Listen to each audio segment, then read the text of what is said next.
Duke and his facelift-enhanced wife. Here's the red carpet arrival. And they go, we gotta make that go away. But there's real estate on a website homepage. There is real estate there on a newspaper front cover.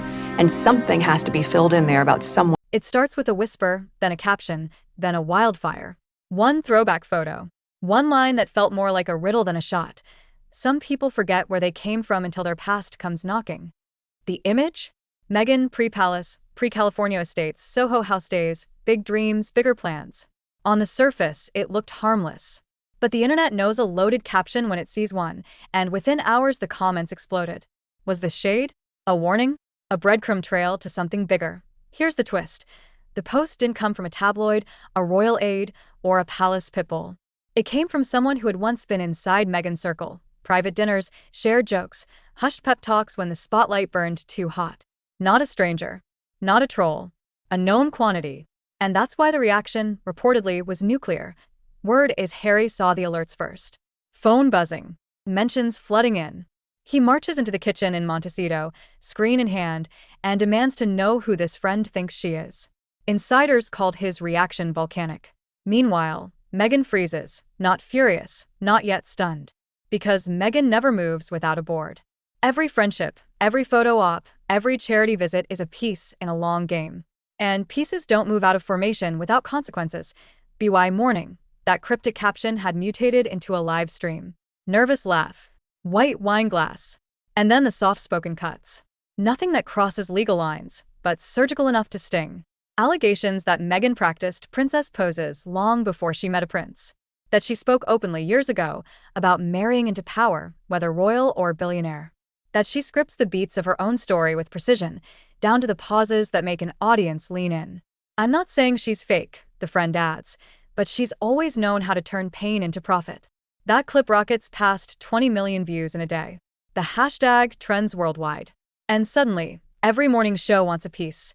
Inside the house, the temperature drops. Harry, say sources, is furious at the betrayal and at Meghan for letting a loose thread dangle this long. He reportedly throws down a line that cuts deeper than any headline. This is exactly why the family never trusted anyone around you. True? Alleged? Either way, that sentence becomes the soundbite of the week. Meghan flips to crisis mode.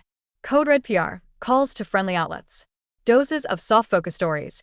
The charity angle, the mom angle, the resilience angle. Reframe the narrative before the narrative frames you. But this isn't a palace spat or a tabloid sting.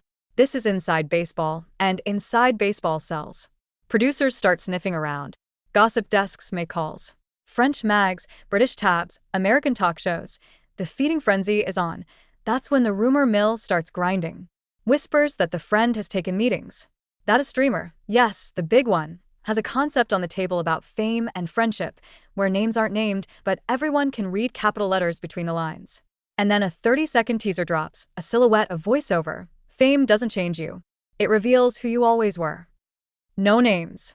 No faces. Just a message with a very specific target painted in the negative space. Meghan reportedly detonates. Can it be stopped? Can it be edited? Can it be reframed? Lawyers ask the only question that matters. Is she named? If not, the answer is no. And that's the new reality. Humiliation by implication. Harry's play is different. He retreats. Long hours out. Meetings about deliverables, obligations, the business side of a brand built on being unfiltered when everything now needs a filter. His fear? Not the meme of the day. The contract of the year. Meanwhile, the friend doubles down with a second post. Sometimes the truth doesn't need a palace. It just needs Wi-Fi. It's pithy, pointed, and perfectly engineered for virality. The timeline goes feral. Commentators slice the story to ribbons. Late-night jokes land because the setup writes itself. And for the first time in a long time, Meghan's silence doesn't feel strategic. It feels like a corner. Inside Montecito, the mansion turns into a war room. Blinds drawn. Calls stacked. Meghan paces and refreshes and paces. Her mother reportedly flies in. Friends say she's in tears. Harry tries, then stops trying. You can shield someone from the press.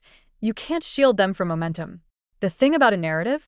Once it breaks orbit, it doesn't need permission to keep going. Then the business steps in. Reports of a podcast deal for the friend. A premiere episode with a title sharp enough to trend on its own. Meghan's team counters with hand-in-hand photos, charity smiles, a precision drop of optimism. But the engagement numbers tell a colder truth. The audience has chosen the mess over the makeup. Oh, what really happened here?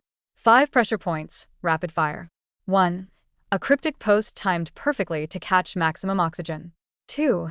An insider with receipts, if not documents, then proximity, which in Hollywood reads as proof. 3. A reactive, not proactive, PR response, moments too slow to set the frame. 4. A platform pivot where the same streaming ecosystem that once paid for their story now profits from the counter-narrative. And 5. Fatigue. Public, professional, personal. Even the most loyal followers get tired of perpetual crisis. Does that mean Meghan lost? Not necessarily. She built a career out of taking hits and metabolizing them into narrative fuel. She could still pivot, own the subtext, reframe the arc, tell a bigger, braver version of this story that renders the friend small. But here's the uncomfortable takeaway you came for. When the knife comes from inside the house, it doesn't just draw blood. It changes the locks. And once an inner circle voice goes public, every future caption has a shadow. Which brings us to you. After everything we've laid out, the post, the live stream, the alleged Netflix-adjacent teaser, the PR scramble, the silent hours, what's the verdict? Is this the first time Meghan truly lost control of the narrative, or is it the prelude to a pivot she's already mapped out? Drop your call below. Lost the plot, or setting the trap?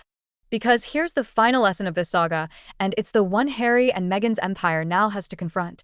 You can outmaneuver tabloids, institutions, and ex-employers, but you cannot outmaneuver gravity.